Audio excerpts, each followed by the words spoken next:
Welcome back to our YouTube channel medical and nurses of shorts. आज का topic है हमारा ब्लड प्रेशर और रक्तचाप। ब्लड प्रेशर होता क्या है? बाय एज, दैट मीन्स जन्म से लेके जैसे जैसे उम्र बढ़ती है ब्लड प्रेशर बढ़ेगा कि घटेगा, और ये किस तरीके से आप इसको मैनेज कर सकते हैं, आपका हार्ट किस तरीके से काम करेगा बीपी को कंट्रोल करने के लिए। तो यहाँ पर सभी चीज़ें हम पढ़ेंगे। मोस्ट ऑफ थिंग की जो ब्लड प्रेशर है आपको नॉर्मली आप सभी को पता होना चाहिए कि है कि आपको क्या खाने से बढ़ेगा, कैसे आप इसको कंट्रोल कर सकते हैं। First thing, blood pressure is the pressure of blood pushing against the wall of your arteries. तो आर्टरीज होती हैं जो कि ब्लड को कैरी करेंगे from your heart to other parts of your body. Artery का क्या काम होता है कि जो ब्लड है उसको हार्ट से पूरे बॉडी के अलग अलग पार्ट में क्या करेंगी, सर्कुलेट करेंगी। यदि अब जब उन्हीं आर्टरीज की जो वॉल है उन पर क्या पड़ेगा, प्रेशर पड़ेगा, जो क्या कहलाएगा, blood pressure. Clear? Blood pressure is the pressure of blood pushing against the wall of your arteries. जो आर्टरीज की वॉल है, जैसे आपके घर की दीवारें होती हैं उसी तरीके से आर्टरीज की भी वॉल होती हैं, 3 लेयर्स होती हैं, जिसमें जब उस वॉल पर प्रेशर पड़ेगा तो वो प्रेशर क्या कहलाएगा, आपका ब्लड प्रेशर। नेक्स्ट है यहाँ पर blood pressure is measured using 2 numbers. Blood pressure को 2 नंबर में मेजर किया जाता है। एक होता है सिस्टोलिक, दूसरा होता है डायस्टोलिक। क्या है? सिस्टोलिक, दूसरा diastolic. Systolic blood pressure measure the pressure in your arteries when your heart beat. जब आपका हार्ट पंप करेगा तो जो प्रेशर पड़ेगा आर्टरीज की वॉल पर वो क्या कहलाएगा, सिस्टोलिक ब्लड प्रेशर।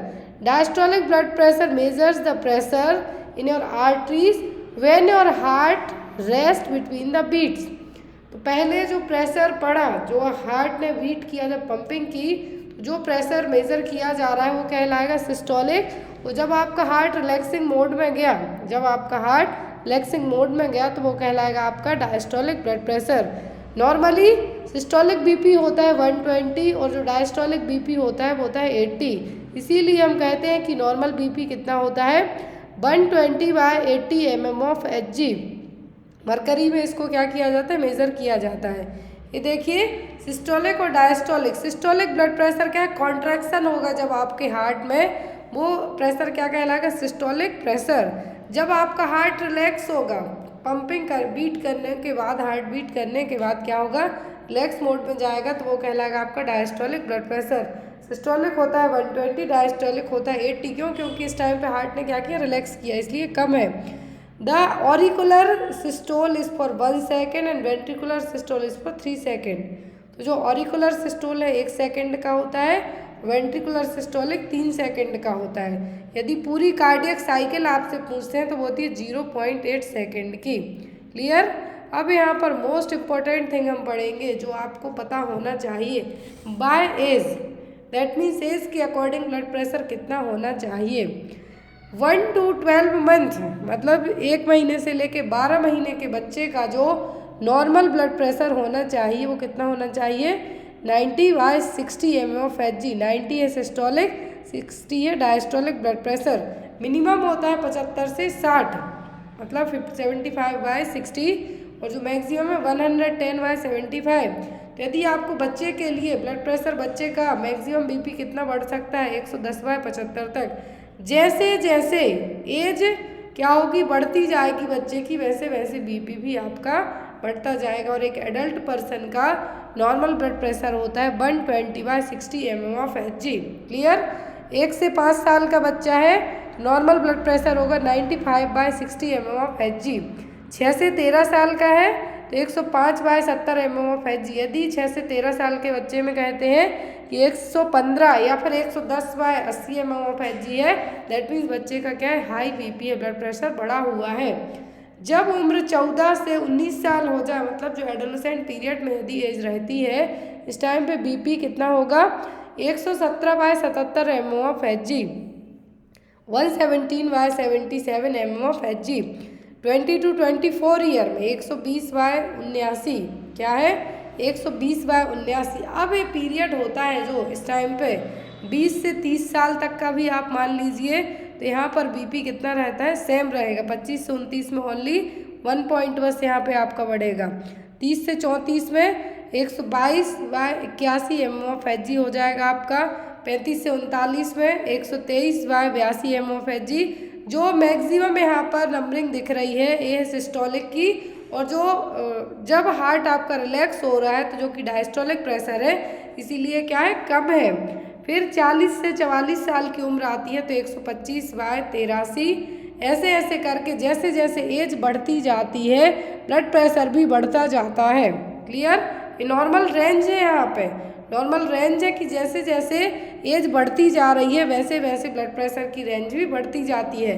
अब 3 क्लास है, सॉरी यहाँ पर यदि हम बात करें नॉर्मल ब्लड प्रेशर की, तो जनरली नॉर्मल ब्लड प्रेशर में सिस्टोलिक ब्लड प्रेशर थोड़ा सा, हम क्या कहेंगे, थोड़ा सा कभी कभी एक्यूरेट रीडिंग, जो नॉर्मल तो आपको पता है कि 120/80 mOf है। मान लीजिए किसी पर्सन का सिस्टोलिक बीपी 115 है और डायस्टोलिक बीपी 75 है, तब आप इसको लो बीपी नहीं कहेंगे, नॉर्मल रेंज में ही आपका आ जाएगा।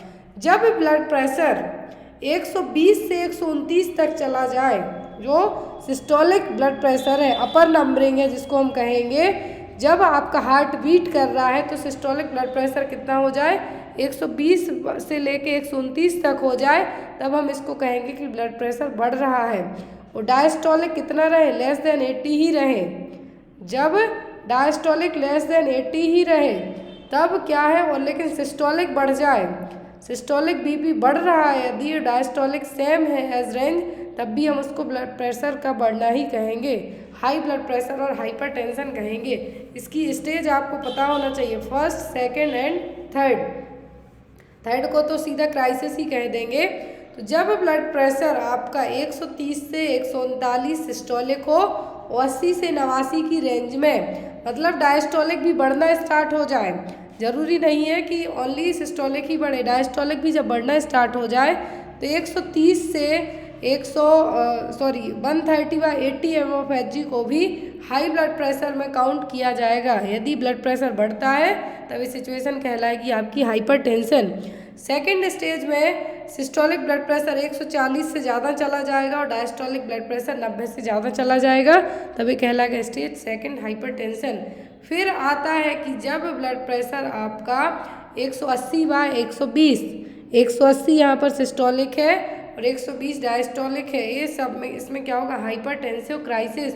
ऐसे में मरीज को तुरंत इमीडिएटली हॉस्पिटलाइज्ड होने की ज़रूरत पड़ जाएगी। क्लियर?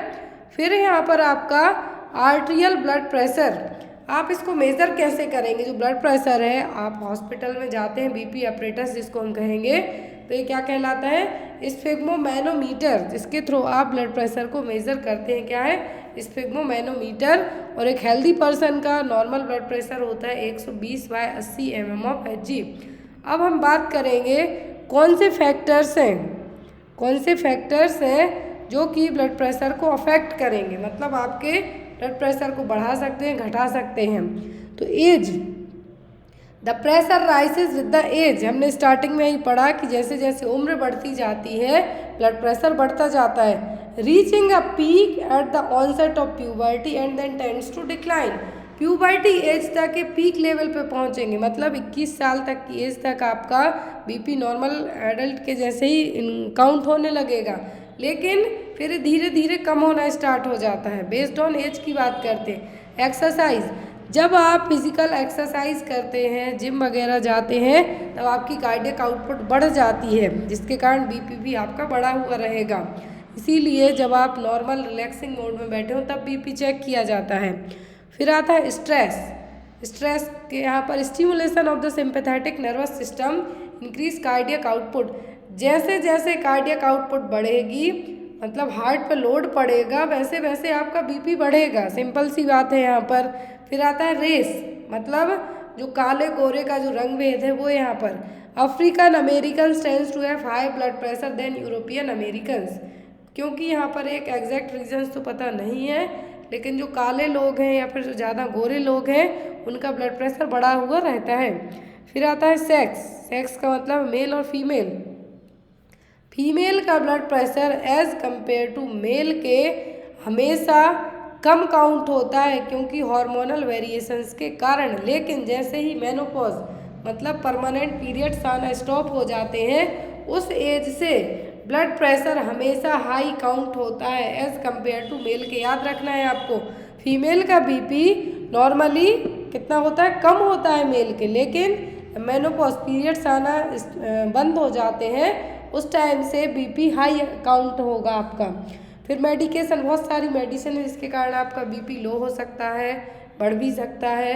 कैफीन ले लो, चाय ले लो, या फिर बहुत सारी मेडिकेशंस में आपकी NSAID ड्रग्स भी आ सकती हैं। तो बहुत सारी ड्रग्स हैं जिसमें आपका बीपी घट सकता है, बढ़ सकता है। ओबेसिटी आपने पढ़े हैं, मॉडिफाइबल और non modifiable risk factor cardiac disease को लेके। मोटापा सबसे ज़्यादा कॉज करता है हाइपरटेंशन को, जिसका आपने देखा होगा जो मोटे लोग होते हैं, ओबीज लोग होते हैं, उनमें आपने हाइपोटेंशन की सिचुएशन बहुत ही रेयर देखेंगे, उनमें आपको बीपी बढ़ने की समस्या देखने को मिलेगी। तो ये क्या है, ओबेसिटी एक प्रीडिस्पोजिंग फैक्टर है बीपी बढ़ने के लिए। पोजीशंस, सिटिंग, स्टैंडिंग और लाइंग डाउन पोजीशन को स्लाइट वेरिएशन इन बीपी। जैसे आप कहते हैं ऑर्थोस्टैटिक हाइपरटेंशन, अचानक से बैठे बैठे खड़े हो जाएं तो आपका बीपी लो काउंट हो जाएगा। लेटे हैं आप, लेटे लेटे खड़े हो जाएं तो आपको बीपी में वेरिएशन देखने को मिलेंगे। क्लियर। नेक्स्ट है आपका diurnal, that means time of the day. Early morning आपका ब्लड प्रेशर लो रहेगा क्योंकि मेटाबॉलिक रेट लो है, लेकिन जैसे दोपहर होती जाएगी, इवनिंग होगी, आपका बीपी थोड़ा बहुत बढ़ेगा। ये बेसिक सी चीज़ है, जब आप सो के उठे हुए हैं, अर्ली मॉर्निंग में है, तो आपका बीपी कम रहेगा, जो नॉर्मल में भी थोड़ा सा कम रहेगा। लेकिन जैसे जैसे दोपहर होगी, आप काम करना स्टार्ट होंगे, आपकी मेटाबॉलिक रेट बढ़ेगी, आपका बीपी भी बढ़ेगा। कुछ मेडिकल कंडीशंस के कारण भी कार्डियक आउटपुट अफेक्ट होगी, ब्लड वॉल्यूम अफेक्ट होगा, कुछ कॉम्प्लिकेशंस देखने को मिलेंगे, इसके कारण भी बीपी डायरेक्टली अफेक्ट होगा। टेम्परेचर, जैसे जैसे मेटाबॉलिक रेट बढ़ती है वैसे वैसे बीपी भी बढ़ेगा। क्लियर है, कार्डियक आउटपुट बढ़ती है तो बीपी बढ़ेगा आपका, मेटाबॉलिक रेट बढ़ रही है तो बीपी बढ़ेगा। तो यदि आपको बुखार है तो आपकी मेटाबॉलिक रेट बढ़ी हुई रहेगी तो ब्लड प्रेशर बढ़ा हुआ रहेगा। एक्सटर्नल हीट के कारण आपका ब्लड प्रेशर क्या हो सकता है, घट सकता है। कोल्ड में आपका ब्लड प्रेशर और कोल्ड कॉज भी क्या कर सकता है, वैसो कॉन्ट्रैक्शन कर सकता है और ब्लड प्रेशर आपका बढ़ सकता है। तो बेसिक रीज़न है बीपी बढ़ने के। तो अभी हमने पढ़ा कि ब्लड प्रेशर है क्या, जो आर्टरीज है आपकी उन पर प्रेशर पड़ना, उन पर blood pushing against the walls of your artery, जो प्रेशर पड़ रहा है वो है ब्लड प्रेशर। अब दो नंबरिंग में होता है, सिस्टोलिक जो कि हाईएस्ट नंबरिंग है, डायस्टोलिक जो कि लोएस्ट नंबरिंग है। सिस्टोलिक होता है आपका 120 और डायस्टोलिक होता है 80। बेस्ड ऑन एज आप इसका स्क्रीनशॉट ले सकते हैं, लिख सकते हैं। फिर यहाँ पर है कि कितनी कैटेगरी में, तो नॉर्मल होता है 120/80 mHg, बढ़ रहा है तो पहले सिस्टोलिक बढ़ता है, बाद में डायस्टोलिक कभी कभी सेम रेंज में रहेगा। लेकिन सिस्टोलिक ब्लड प्रेशर का बढ़ना, जब सिस्टोलिक बीपी बढ़ता है तभी हम इसको हाइपरटेंशन की कैटेगरी में काउंट करते हैं। मेजर करने वाला एपरेटस इंस्ट्रूमेंट है वो कहलाता है क्या, स्फिग्मोमैनोमीटर। बेस्ड ऑन एज की हम बात करें, किसके कारण आपका ब्लड प्रेशर घटेगा बढ़ेगा, तो एज में, एज के अकॉर्डिंग, तो जैसे जैसे एज बढ़ती जाती है आपका बीपी बढ़ता जाएगा, लेकिन प्यूबर्टी एज तक पहुंचने में फिर डिक्लाइन होना मतलब घटना स्टार्ट कर देता है। फिजिकल एक्सरसाइज करेंगे आप, कार्डियक आउटपुट बढ़ेगी, बीपी बढ़ेगा आपका। स्ट्रेस में आपका बीपी बढ़ेगा। फिर सेक्स, तो as compare to male female के, फीमेल का बीपी लो होता है कब तक, तब तक उनके जो मिनार्ची पीरियड चलता रहता है तब तक, पीरियड्स आते रहते हैं तब तक, मेंस्ट्रुएशन तक। लेकिन जब मेनोपॉज आता है तो फीमेल में भी जो ब्लड प्रेशर है वो क्या हो जाता है, एज़ कम्पेयर टू मेल के ज़्यादा दिखने लगता है, ज़्यादा बढ़ने लगेगा। कुछ मेडिसिन में बीपी बढ़ेगा घटेगा। ओबेसिटी तो एक मेन रीज़न ही है ब्लड प्रेशर के बढ़ने का। पोजीशन का मतलब है आप लेटे हैं, बैठे हैं, क्या काम करते हैं, किस तरीके से सो रहे हैं, तो वो सभी चीज़ें यहाँ पे आपकी काउंट होंगी। Diurnal, that means day time of the day, सुबह की टाइम आपका बीपी लो रहेगा, जैसे जैसे दिन बढ़ेगा बीपी बढ़ते रहेगा।